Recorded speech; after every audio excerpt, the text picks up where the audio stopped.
Do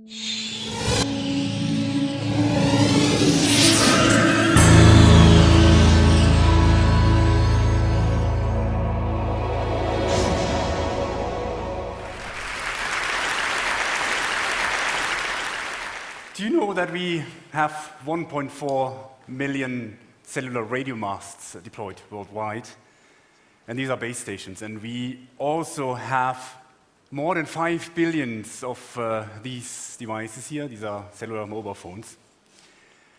And with these mobile phones, we transmit more than 600 terabytes of data every month. This is a 6 with 14 zeros, a very large number. And wireless communications has become a utility like electricity and water. We use it every day. We use it in our everyday life, in our private lives, in our business lives. And we even have to be asked sometimes very kindly to switch off the mobile phone at events like this, for good reasons. It is this importance that why I decided to look into the issues that this technology has, because it's so fundamental to our lives. And one of the issues is capacity. The way we transmit wireless data is using electromagnetic waves, in particular radio waves. And radio waves are limited. They are scarce, they are expensive, and we only have a certain range of it.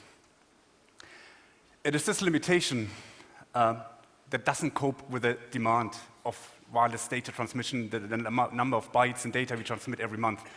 And we are simply running out of spectrum. There's another problem. That is efficiency.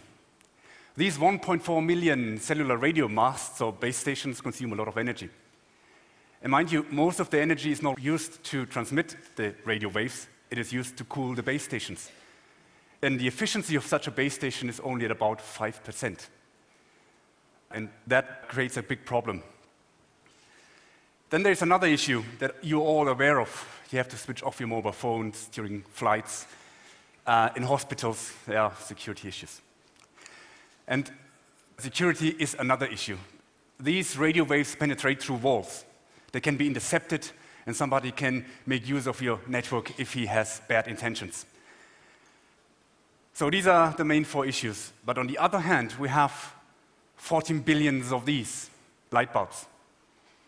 Light. And light is part of the electromagnetic spectrum. So let's look at this in the context of the entire electromagnetic spectrum, where we have gamma rays. You don't want to get close to gamma rays, it's simply dangerous. X-rays, useful when you go to hospitals.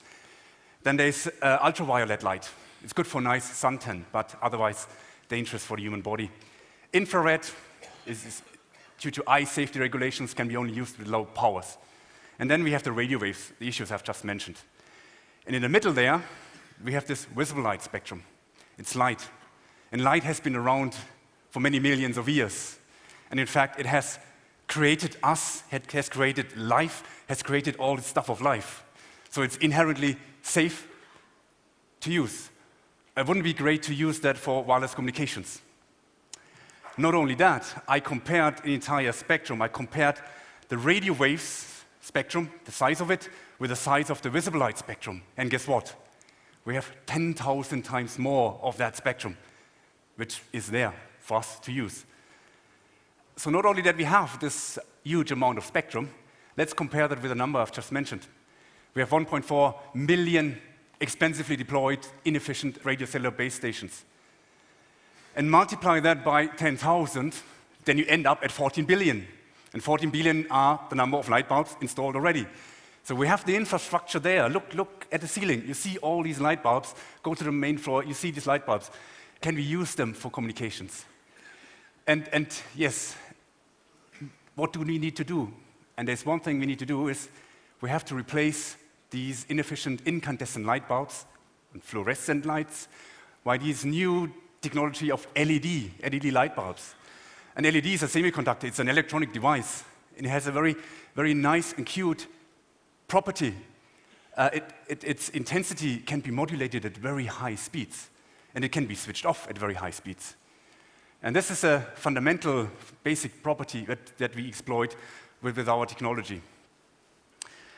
So let's show how we do that. Let's go to the closest neighbor to the visible light spectrum, go to remote controls.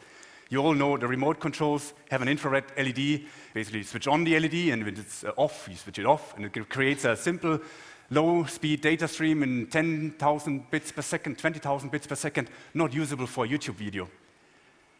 What we have done is we have developed a technology with which we can, first of all, replace the remote control by a light bulb. We transmit with our technology not only a single data stream, we transmit thousands of data streams in parallel at even higher speeds. And the technology we have developed, it's called SIM-OFDM and spatial modulation. These are the only technical terms. I'm not going into details, but this is how we enabled that light source to transmit data. You will say, okay, it's nice. It's a slide created in 10 minutes, but not only that. What we've done is we have also developed a demonstrator, and I'm showing for the first time in public this visible light demonstrator. And what we have here is an ordinary desk lamp. We fitted in an LED light bulb worth $3 US, put in our signal processing technology. And then what we have here is a little hole, and the light goes through that hole. There's a receiver. The receiver will convert these little subtle changes in the amplitude that we create there into an electrical signal. And the signal is then converted back to a high-speed data stream. In the future, we hope that we can integrate this little hole into these smartphones. And not only integrate a photo detector here, but maybe use the camera inside.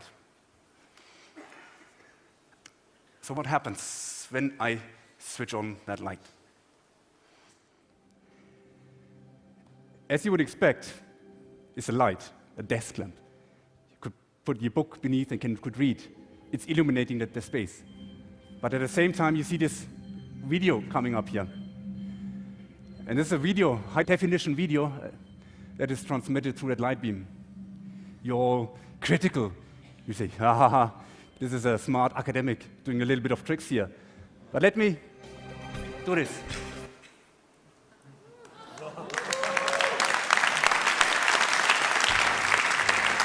Once again, still don't believe? It is this light that transmits this high-definition video, this bit stream. And if you look at the light, it is illuminating as you would expect. You don't notice with your human eye, you don't notice the subtle changes in the amplitude that we impress onto this light bulb. It's serving the purpose of illumination, but at the same time, we are able to transmit this data. And you see even light from the ceiling comes down here into the receiver. It can ignore that constant light because all the receiver is interested in these subtle changes. You also have critical question now and saying, okay, do I have to have the light on all the time to have this working? And the answer is yes, but you can dim down the light to a level that it appears to be off, and you are still able to transmit data. That's possible. So I've mentioned to you the 4 challenges. Capacity. We have 10,000 times more spectrum, 10,000 times more LEDs installed already, infrastructure there. You would agree with me, hopefully, there's no issue of capacity anymore.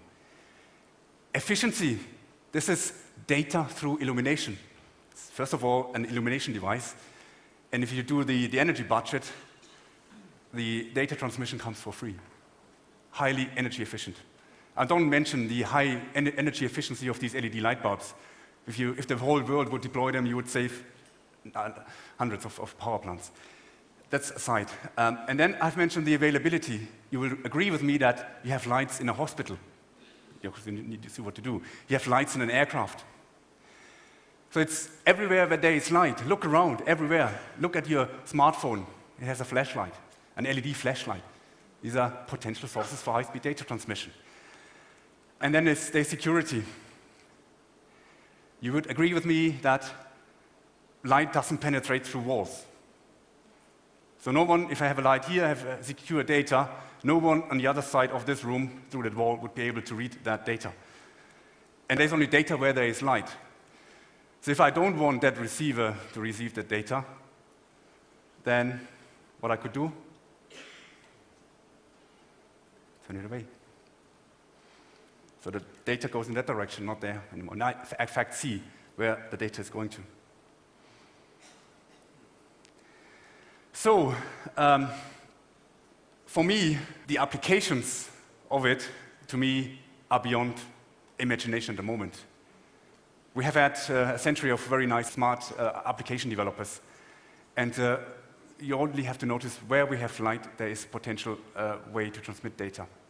But I can give you a few examples where you may see the impact already now.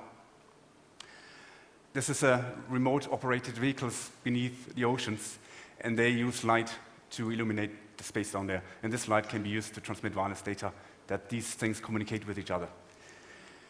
Intrinsically safe environments, like this petrochemical plant. You can't use RF, which might generate antenna sparks, but you can use light. You see plenty of light there. In hospitals, for new medical instruments. In streets, for traffic control. Cars have LED-based headlights, LED-based backlights, and cars can communicate with each other and preventing accidents in a way that they exchange information. And traffic lights can communicate to the car, and so on. And then you have these millions of street lamps deployed around the world. And every street lamp could be a free access point. We call it, in fact, Li-Fi, light fidelity. And then we have these aircraft cabins. There are hundreds of lights in an aircraft cabin.